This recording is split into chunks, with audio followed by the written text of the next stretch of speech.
श्रीमान् वेङ्कटनाथार्यः कवितार्किककेसरी वेदान्ताचार्यवर्यो मे सन्निधत्तां सदा हृदि। गुरुभ्यस्तद्गुरुभ्यश्च नमो वाकमधीमहे वृणीमहे च तत्राद्यौ दम्पती जगतां पती। श्रीमद्वेदान्तदेशिकैः विरचिते तत्त्वमुक्ताकलापे सप्तमं श्लोकम् अधिकृत्य किञ्चिदिव अद्य निरूपयामः। इतः प्राक् षष्ठे श्लोके निरूपयितुम् इष्टस्य तत्त्वस्य विभागः प्रदर्शितः। द्रव्यम् अद्रव्यञ्चेति तत्त्वं द्विविधम् इति आचार्यैः प्रदर्शितम्। सम्प्रति सप्तमे श्लोके प्रस्तुतस्य द्रव्यस्य तदवान्तरभेदानाञ्च लक्षणमुच्यते।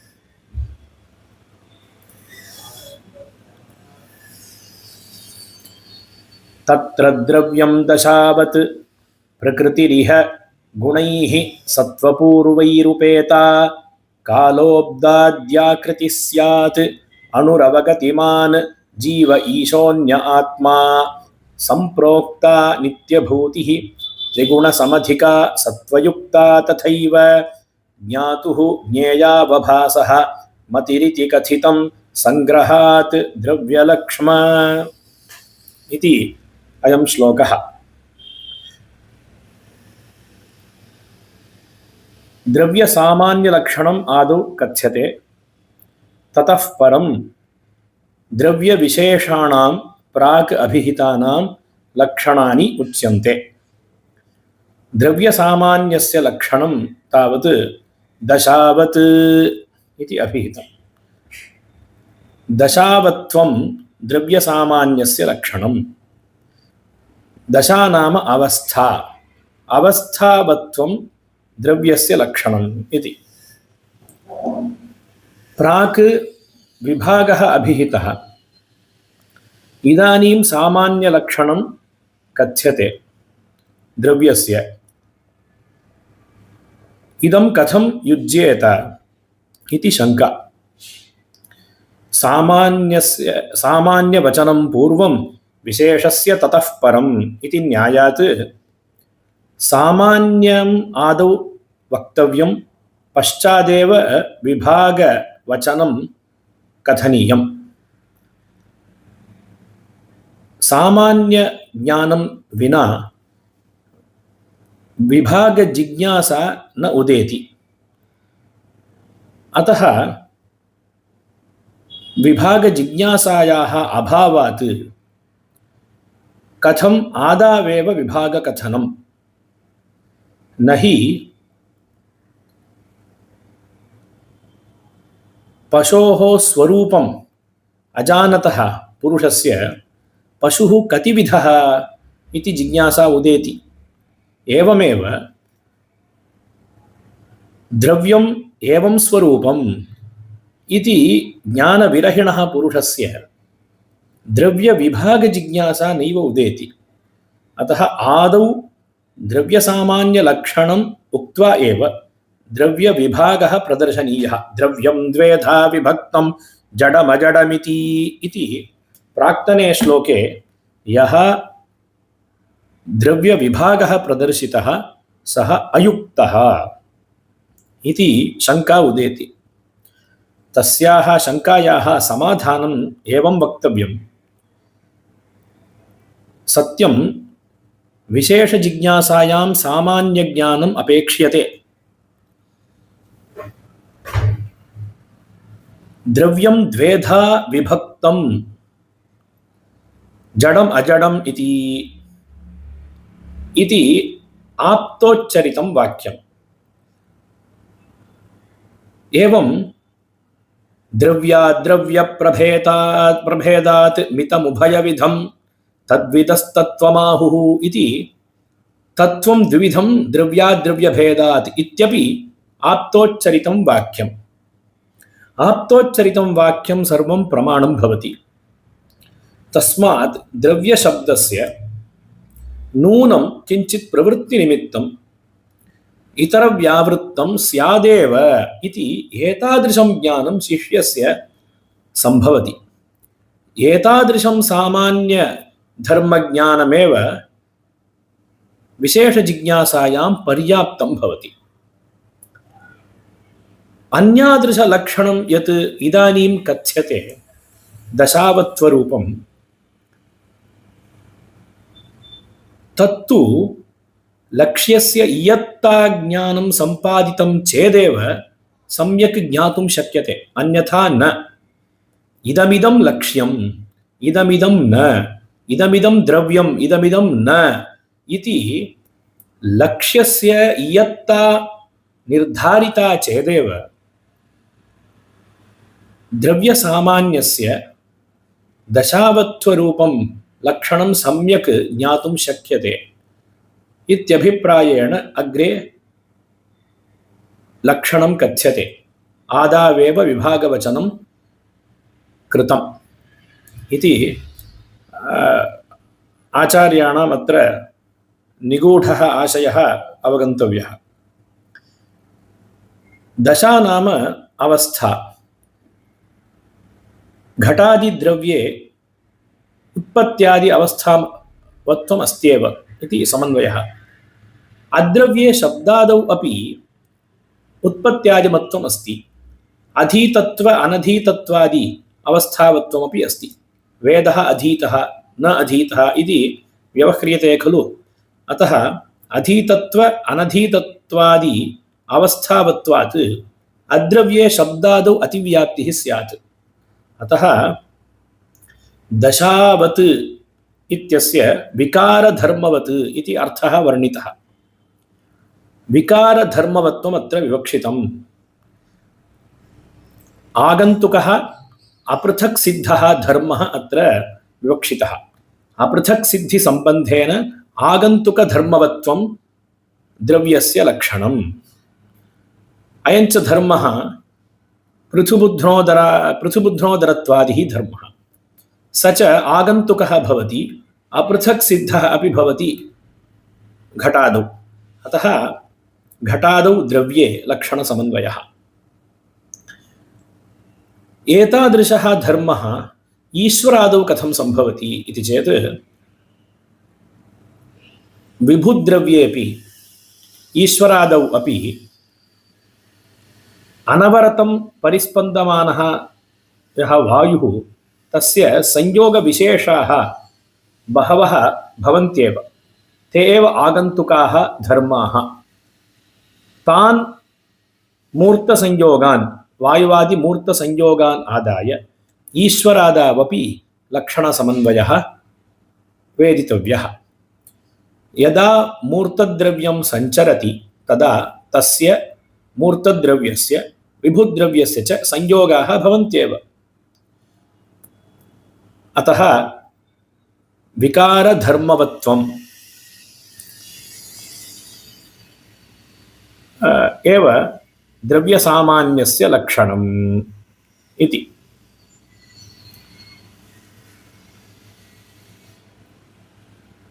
आगन्तुः इत्यस्य अनित्यः इत्यर्थः। आश्रयकालीन प्रागभाव प्रतियोगी इति। यदा यदा आश्रये सत्यपि किञ्चित् कालानन्तरमेव यः धर्मः उत्पद्यते स एव आगन्तुः। मृदि सत्यामेव पृथुबुध्नोदरत्वादिः पश्चादेव उत्पद्यते। अतः आश्रयकालीनः पृथुबुध्नोदरत्वादेः प्रागभावः वर्तते। तत्प्रतियोगित्वात् पृथुबुध्नोदरत्वादिः धर्मः अनित्यः आगन्तुः भवति। तद्वत्त्वं घटादि द्रव्ये भवति इति लक्षणसमन्वयः। स च धर्मः अपृथक् सिद्धः अपि भवति। पृथक् स्थित्यनर्हः भवति इति। इतः परम् अव्यक्तपदोक्तस्य लक्षणम् उच्यते। प्रकृतिरिह गुणैः सत्त्वपूर्वैरुपेता। प्रकृतिशब्देन त्रिगुणद्रव्यम् अत्र विवक्षितम्। सत्त्वपूर्वैः गुणैः सत्त्वं रजः तमः इति येभिः गुणैः उपेतं भवति त्रिगुणद्रव्यम्। अतः लक्षणं किमिति चेत् प्रत्येकमेव लक्षणं। त्वम् एकं लक्षणं, तमोवत्वम् अन्यत् लक्षणं, बन्धकसत्त्वगुणवत्वं तृतीयं लक्षणं। सत्त्वगुणवत्वं नित्यविभूतेरपि वर्तते। अतः बन्धकत्वेन सत्त्वगुणः विशेषणीयः। तस्मात् रजोगुणवत्वं तमोगुणवत्वं बन्धकसत्त्वगुणवत्वं चेति इमानि त्रिगुणद्रव्यस्य लक्षणानि। कालोऽब्दाद्याकृतिः स्यात् इति कालस्य लक्षणम् उक्तम्। अब्द मास पक्षादि व्यवहार विषयत्वं कालस्य लक्षणं। कालः एकं द्रव्यम्। अब्दादि व्यवहारे कालः विषयः भवति इति काले लक्षणसमन्वयः।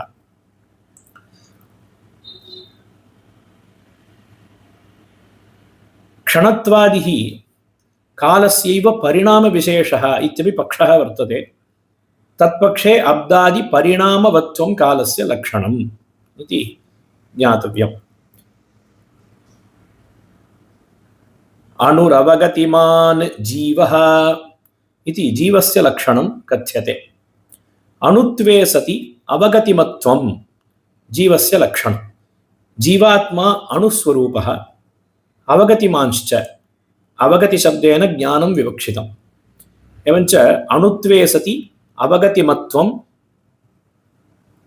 ज्ञानवत्वं जीवात्मनः लक्षणम्। अवगतिमत्वमात्रम् उक्तं चेत् ईश्वरे अतिव्याप्तिः स्यात्। अतः तद्वारणार्थम् अणुत्वे सति इति उक्तम्। ईश्वरे विभुत्वमेव अङ्गीक्रियते, न तु अणुत्वम्। अतः न अतिव्याप्तिः। अणुत्वमात्रोक्तौ अचेतने अतिव्याप्तिः स्यात्। अतः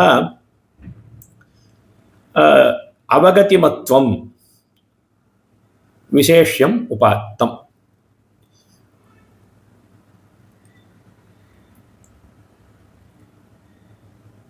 अन्यः आत्मा ईशः इति ईश्वरस्य लक्षणम् उक्तम्। जीवान्यत्वे सति चेतनत्वम् ईश्वरस्य लक्षणम्। जीवान्यत्वे सति चेतनत्वम् ईश्वरस्य लक्षणम्। चेतनः द्विविधः, जीवः ईश्वरश्च। जीवान्यः चेतनः ईश्वरः भवति इति तत्र समन्वयः। जीवे अतिव्याप्तिवारणाय जीवान्यत्वम् उपात्तम्, अचेतनवारणार्थं चेतनत्वम् उपात्तम्। नित्यविभूतेः लक्षणमुच्यते। सम्प्रोक्ता नित्यभूतिः त्रिगुणसमधिका सत्त्वयुक्ता तथैव इति। नित्यविभूतिपरैः शास्त्रैः सम्प्रोक्ता। कीदृशी नित्यविभूतिः सम्प्रोक्ता? त्रिगुणसमधिका सत्त्वयुक्ता च। त्रिगुणद्रव्यभिन्नत्वे सति सत्त्वयुक्ता सा कीर्तिता। त्रिगुणद्रव्यवत् एव तथैव त्रिगुणद्रव्यवदेव सत्त्वयुक्ता भवति। एवञ्च त्रिगुणद्रव्यभिन्नत्वे सति सत्त्वगुणवत्वं नित्यविभूतेः लक्षणम्। त्रिगुणद्रव्ये अतिव्याप्तिवारणाय विशेषणम्। त्रिगुणद्रव्यभिन्नत्वं कालादौ अपि अस्ति इति तत्र अतिव्याप्तिः स्यात्। अतः तद्वारणार्थं सत्त्वगुणवत्वम् इति विशेष्यमुपात्तम्। ततः परं मतेः लक्षणमुच्यते। ज्ञातुर्ज्ञेयावभासो मतिरिति कथितम् इति। ज्ञानस्य लक्षणं ज्ञातुः स्वाश्रयस्य आत्मनः ज्ञेयावभासः इदम् अहं जानामि घटम् अहं जानामि इत्याद्याकारः विषयप्रकाशः इति। अत्र मतेः लक्षणे मतिः घटकीभूता वर्तते इति आत्माश्रयः शङ्कितुं शक्यते। ज्ञातुः ज्ञेयावभासः मतिः इति उच्यते। तत्र ज्ञानं घटकमस्ति। मतिलक्षणे मतेः घटकत्वात् आत्माश्रयः किल इति चेत् आचार्यपादानां निगूढाशयः एवं भवति। कस्यचित् व्यवहारानुगुण्ये निरपेक्षहेतुत्वम् एव ज्ञानस्य लक्षणम् इति।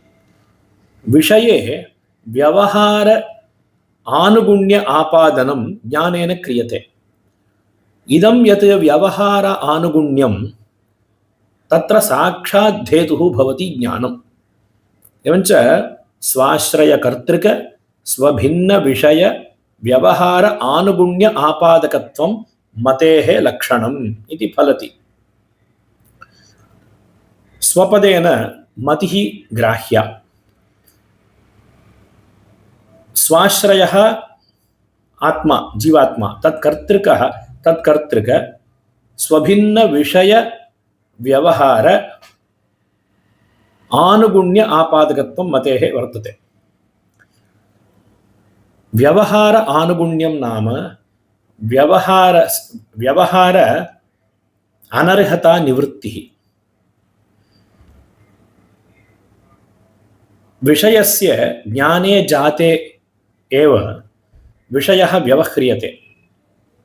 ततः प्राक् विषये व्यवहार अर्हता न भवति। अतः इयं या व्यवहार अनर्हता तन्निवृत्तिः ज्ञानेन क्रियते। अयम् अभिप्रायः।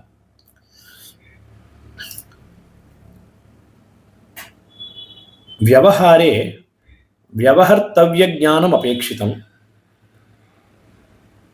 एवं व्यवहार इच्छा अपेक्षिता। व्यवहारानुकूलप्रयत्नश्च अपेक्षितः। व्यवहार अनर्हता नाम व्यवहारस्य यावन्ति विशेषकारणानि भवन्ति तत्सामान्याभावः। तन्निवृत्तिः एव व्यवहार आनुगुण्यम्। बुबोधैषापूर्वक व्यवहारं प्रति व्यवहर्तव्यज्ञानं कारणम् इति कार्यकारणभावः वर्तते। कञ्चित् प्रति घटं बोधयितुं घटस्य व्यवहारः कर्तव्यश्चेत् ततः प्राक् घटस्य व्यवहर्तव्यस्य ज्ञानम् अपेक्षितम्। व्यवहर्तव्यज्ञानं जातं चेत् व्यवहारस्य विशेषकारणसामान्याभावः निवर्तते। अतः व्यवहार अनर्हता निवृत्तिः भवति। व्यवहार आनुगुण्य संपादकत्वं नाम तत्प्रयोजकत्वमेव। अतः ज्ञाने व्यवहार अनर्हता निवृत्ति प्रयोजकत्वमस्ति इति तत्र लक्षणसमन्वयः। अतएव भगवता भाष्यकारेणापि भाषितम् अनुभूतिः इति स्वाश्रयं प्रति स्वसद्भावेनैव कस्यचित् वस्तुनः व्यवहार आनुगुण्यापादन स्वभावः ज्ञान अवगति संविदाद्यपरनामा सकर्मकः अनुभवितुः आत्मनः धर्मविशेषः इति। अत्र विषय व्यवहार आनुगुण्य आपादकत्वमेव पर्याप्तं। ज्ञातुः इत्यंशः लक्षणे न प्रवेशनीयः। स्वाश्रयं प्रति इति तु वस्तुस्थितिकथनं। ज्ञाता अवश्यम् अङ्गीकर्तव्यः। ज्ञानातिरिक्तः आत्मा अवश्यम् ज्ञाता ज्ञानातिरिक्तः ज्ञाता अवश्यम् अङ्गीकरणीयः इति सूचयितुं तत् उक्तं। लक्षणे तस्य प्रवेशो नास्ति। अतः विषयव्यवहार आनुगुण्यापादकत्वमेव लक्षणं मितेः इत्येवं संग्रहात् द्रव्यलक्षणम् अत्र अभिहितम् इति श्लोकार्थः।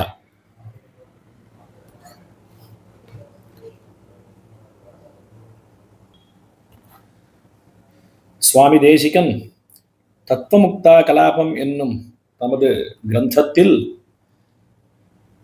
6வது ஸ்லோகத்தில் தத்துவம் இருவகைப்படும், திரவியம் அத்ரவியம் என்று இருவகைப்படும், அதில் திரவியம் ஜடம் என்னும் அஜடம் என்னும் இருவகைப்படும் என்று திரவிய விபாகத்தை, தத்துவ விபாகத்தையும் திரவிய விபாகத்தையும் சாதித்தருளினார். இப்பொழுது அடியேன் 7வது ஸ்லோகத்தினுடைய தாத்பரியத்தை விண்ணப்பிக்கிறேன். இந்த 7வது ஸ்லோகத்தில் பிரஸ்துதமான திரவியத்தினுடைய லட்சணம் என்ன, திரவியத்தினுடைய உட்பிரிவுகளான பிரத்யக், பராக் இத்தியாதிகளுடைய லட்சணங்கள் என்ன, இவையெல்லாம் தெரிவிக்கப்படுகின்றன. இதுல திரவிய சாமானிய லட்சணம் என்ன என்று அறிய வேண்டும். விகார தர்மவது தசாவது திரவியம். திரவிய அத்ரவியங்களுக்குள் திரவியமானது தசாவது விகார தர்மத்தை கொண்டது என்று சொல்லப்படுகிறது. விகார தர்மம் என்றால் ஆசிரியம் ஒன்று இருக்கிறது, அதில் முன்பு இல்லாத, சிறிது காலத்திற்கு பின்பு தோன்றியதான, அதாவது அனித்தியமான, அப்ருதக் சித்தமான ஒரு தர்மம். மிருத்பிண்டம் உள்ளது, மிருத்து முன்பே உள்ளது, அதில் குயவன் சில வியாபாரங்களை செய்த பிறகு கடத்துவம் என்னும் அவஸ்தை ஏற்படுகிறது. ஒரு பானையின் உருவம் ஏற்படுகிறது. இது ஆகந்துகமான அப்ரசக் சித்தமான தர்மம் என்று சொல்லப்படுகிறது. இப்படிப்பட்ட தர்மத்தை கொண்டிருப்பதனால் கடம் திரவியம் என்று சொல்லப்படும். ஈஸ்வரன் முதலிய விபு திரவியங்களில் விகார தர்மம் உண்டோ என்றால், மூர்த்த திரவியங்களுடைய சஞ்சோகங்கள் பல பல உண்டு. வாயு சஞ்சரித்துக் கொண்டே இருக்கிறது. அந்த வாயுவினுடைய சஞ்சோகங்கள் பல பல உண்டாகின்றன, ஈஸ்வரனிடத்திலும் மற்ற விபு திரவியங்களிலும். ஆக அந்த மூர்த்த சஞ்சோகங்கள் தான் ஆகந்துகங்களாயும் அப்ரசக் சித்தங்களாயும் உள்ள தர்மங்கள். அதனால ஈஸ்வராதிகளிலும் இந்த லட்சணம் பொருந்தும். அடுத்தது பிரகிருதியினுடைய லட்சணத்தை சாதித்தருளுகிறார். பிரகிருதிரிஹ குணைஹி சத்வபூர்வைருபேதா, சத்வபூர்வைஹி குணைஹி உபேதா பிரகிருதிஹி. பிரகிருதி சப்தத்தினால் இங்கு திரிகுண திரவியம் சொல்லப்படுகிறது. திரிகுண திரவியத்தினுடைய லட்சணம் என்ன என்று கேட்டால், சத்வம், ரஜஸ், தமஸ், இந்த 3 குணங்கள் தான் லட்சணங்கள். அதாவது சத்வகுணத்தை கொண்டிருக்கும், ரஜோகுணத்தை கொண்டிருக்கும், தமோ குணத்தை கொண்டிருக்கும். இந்த 3 குணங்களும் ஒவ்வொன்றும் தனித்தனியாக லட்சணமாக ஆகின்றன திரிகுணத்திற்கு. இங்க ரஜோகுணமும் தமோ குணமும் திரிகுணத்தில் மட்டும்தான் உண்டு. ஆனால் சத்துவகுணமோ நித்திய விபூதியிலும் அங்கீகரிக்கப்பட்டுள்ளது சித்தாந்திகளால். ஆக சத்வகுணவத்துவம் லட்சணம் என்று சொன்னால் நித்திய விபூதியில் அதிவியாப்தி என்னும் தோஷம் ஏற்படும். அதற்காக சாதிக்கிறார், பந்தகத்வேன சக விசேஷணீய. பந்தகமான சத்துவகுணம் அப்படின்றது பிரகிருதியில மட்டும்தான் இருக்கும். நித்திய விபூதியில இருக்கிற சத்துவகுணமானது பந்தகம் என்று. ஆகையினால் நித்திய விபூதியில் அதிவியாப்தி இல்லை. காலோப்தாத்யாகிருதி ஸ்யாத் என்று காலத்தின் லட்சணத்தை சாதிக்கிறார். காலம்னு ஒரு திரவியம். க்ஷணம், லவம், காஷ்டம் முதலிய உட்பிரிவுகளை கொண்டது இந்த காலம். காலம்ன்றது நித்திய விபூதியிலும் உள்ளது. காலம் சபச்சதே தத்ர நகாலஸ்தத்ரவை பிரபு அப்படின்ற ஸ்ருதி இருக்கு. கலாமுகூர்த்தா காஷ்டாஹோ ராத்ராஷ்ச சர்வசஹ. இந்த மாதிரியான ஸ்ருதிகள்லாம் காலத்திற்கு விகாரத்தை சொல்லுகிறது, விகாரித்வம். ஆகையினால் விகார தர்மவத்வம் அப்படின்ற லட்சணத்திற்கு காலத்திலும் பொருத்தம் ஏற்படுகிறது. திரவிய சாமானிய லட்சணத்திற்கு பொருத்தம். காலம் என்றால் என்ன அப்படின்னா, அப்தாத்யாகிருதி ஸ்யாத். வருஷம், மாசம், பக்ஷம் முதலிய விவகாரங்களில் விஷயமாக உள்ளது காலம் அப்படின்னு லட்சணம் சாய்க்கிறார். இந்த க்ஷணம், லவம் இதெல்லாம் காலத்தினுடைய பரிணாமம் அப்படின்னு ஒரு பட்சம் உண்டு. அந்த பட்சத்துல தத்தத் பரிணாமவான் காலஹா அப்படின்னு லட்சணம் வச்சுக்கணும். இதற்கு பிறகு ஜீவாத்மாவுடைய லட்சணத்தை அருள்கிறார். அணுஹு அவகதிமான் ஜீவஹா என்று. அணுத்வே சதி அவகதிமத்வம் ஜீவாத்மனஹ லட்சணம். ஜீவாத்மா என்றால் அணுவாயும் ஞானத்தை கொண்டதாயும் உள்ள வஸ்து. ஜீவாத்மாவினுடைய சுரூபம் அணுஸ்வரூபம் என்று சித்தாந்தம். ஜீவாத்மாவுக்கு ஞானம் உண்டு. இந்த ஞானமானது அபிருத்தக் சித்தமாயிருக்கும். அதை தர்மபூத ஞானம் என்று விவகரிப்பர். ஆக அணுவாயும் ஞானத்தை கொண்டதாயும் உள்ளது ஜீவாத்மா. அணுவாய் உள்ளது என்று மட்டும் சொன்னால் அச்சேதனத்தில் அதிவியாப்தி வந்துடும். அதனால ஞானத்தை கொண்டதுன்னு சொன்னார். ஞானத்தை கொண்டது ஜீவாத்மான்னு சொன்னா மட்டும் போராது. ஈஸ்வரனும் ஞானமுடையவன். ஆகையினால் ஈஸ்வரனிடத்தில் அதிவியாப்தி ஏற்படும். அதை வாரணம் பண்றதுக்காக அணுத்வே சதி அப்படின்னு சாதிச்சார். அணுகு அவகதிமான். ஈஸ்வரன் விபு, சர்வவியாபி. ஆகையினால் அணுத்துவம் கிடையாது. ஆக ஈஸ்வரனிடத்தில் இந்த லட்சணத்திற்கு அதிவியாப்தி இல்லை. ஜீவாத்மாவுக்கு மட்டுமே பொருந்தக்கூடிய ஒரு லட்சணம் அணுத்வே சதி அவகதிமத்வம் என்பது. ஈசோன்ய ஆத்மா என்று ஈஸ்வரனுடைய லட்சணத்தை சாதிக்கிறார். ஜீவனை காட்டிலும் வேறுபட்டதான சேதனன் ஈஸ்வரன் என்று அர்த்தம். சேதனர்கள் இருவகைப்படுவர். ஜீவாத்மாக்கள், ஈஸ்வரன். ஜீவர்களை காட்டிலும் வேறுபட்டதான சேதனன் ஈஸ்வரன் தான். ஆகையினால இந்த லட்சணம் ஈஸ்வரனுக்கு பொருந்தும். சேத்தனன் ஈஸ்வரன் சொல்ல முடியாது. ஏன்னா சேத்தனத்துவமானது ஜீவர்களுக்கும் உண்டு. அதனால ஜீவர்களை வாரணம் பண்றதுக்காக ஜீவ பின்னத்வே சதி, அதாவது ஜீவர்களை காட்டிலும் வேறுபட்டதானன்னு சொன்னார். அடுத்ததாக நித்திய விபூதியினுடைய லட்சணத்தை சாதிக்கிறார். சம்பிரோக்தா நித்திய பூதி திரிகுண சமதிகா சத்வயுக்தா ததைவ. ததைவ திரிகுணமானது எப்படி சத்துவகுணத்தை கொண்டிருக்கிறதோ அதே மாதிரி நித்திய விபூதியும் சத்துவகுணத்தை கொண்டுள்ளது. ஆனால் திரிகுணத்தை காட்டிலும் வேறுபட்டது. திரிகுண சமதிகா, திரிகுணத்தை காட்டிலும் வேறுபட்டதான சத்துவகுணம் பொருந்திய திரவியம் நித்திய விபூதி. திரிகுண சமதிகான்னு சொன்னதுனால திரிகுணத்துக்கு வாரணம் வருது. சத்துவகுணமானது திரிகுணத்தில் இருக்கு இல்லையா?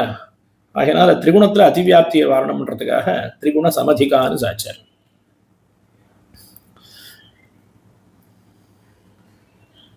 இங்க காலாதிகள்ல கூட திரிகுண பேதம் இருக்கு. திரிகுணத்தை காட்டிலும் வேறுபட்டது என்று சொன்னால் காலாதிகளையும் கொள்ளலாம், அதுல அதிவியாப்தி வந்துடும். அதை வாரணம் பண்றதுக்காக சத்வயுக்தான்னு சாச்சார். காலாதிகள்ல சத்துவகுணம் கிடையாது, அதனால இந்த திரிகுண சமதிகத்வே சதி சத்வவத்வம் அப்படின்ற லட்சணம் நித்திய விபூதிக்கு மட்டுமே பொருந்தும். அடுத்தது ஞானத்தினுடைய லட்சணத்தை சாதிக்கிறார். ஞாதுர் ஞேயாவபாசா மதிரிதி கதிதம் அப்படின்னு. ஞாதா, ஞானத்தினுடைய ஆசிரியமான ஆத்மா, அந்த ஆத்மாவுக்கு ஒரு ஞேயத்தினுடைய அவபாசம், விஷய பிரகாசம் ஏற்படுகிறதே. இதம் அகம் ஜானாமி, கடம் அகம் ஜானாமி, கடத்தை நான் அறிவேன், பட்டத்தை நான் அறிவேன் என்று முதலிய விஷய பிரகாசம் ஏற்படுகிறதே, அந்த விஷய பிரகாசம்தான் ஞானம் என்று சொல்லப்படுகிறது. விஷயத்தில் விவகார ஆனுகுண்யத்தை ஞானம் ஏற்படுத்துகிறது என்று தாத்பரியம். அதாவது ஒரு விஷயத்தை அறிந்தால்தான்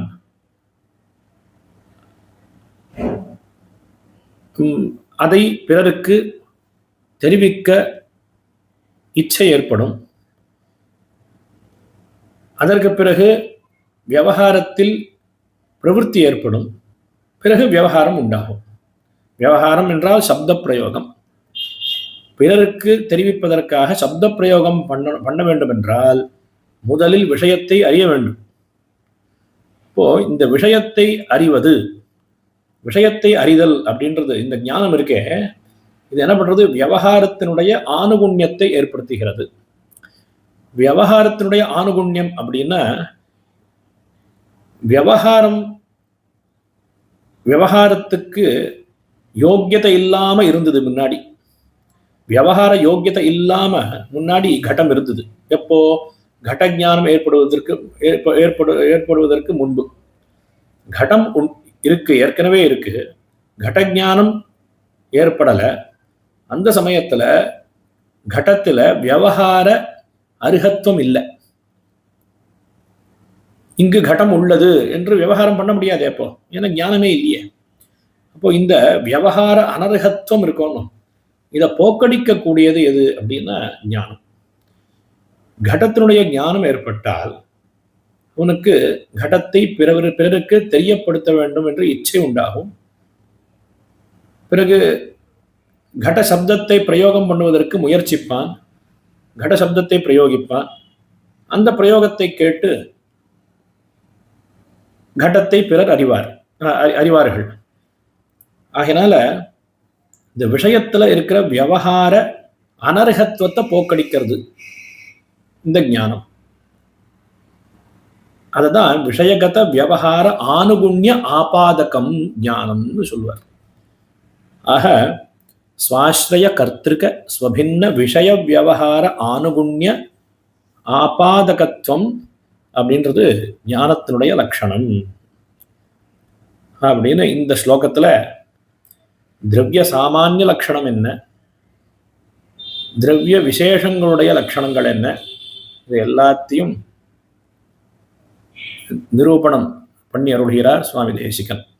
கவிதார்க்கிக சிம்ஹாய கல்யாண குணசாலினே ஸ்ரீமதே வெங்கடேசாய வேதாந்த குரவே நமஹ.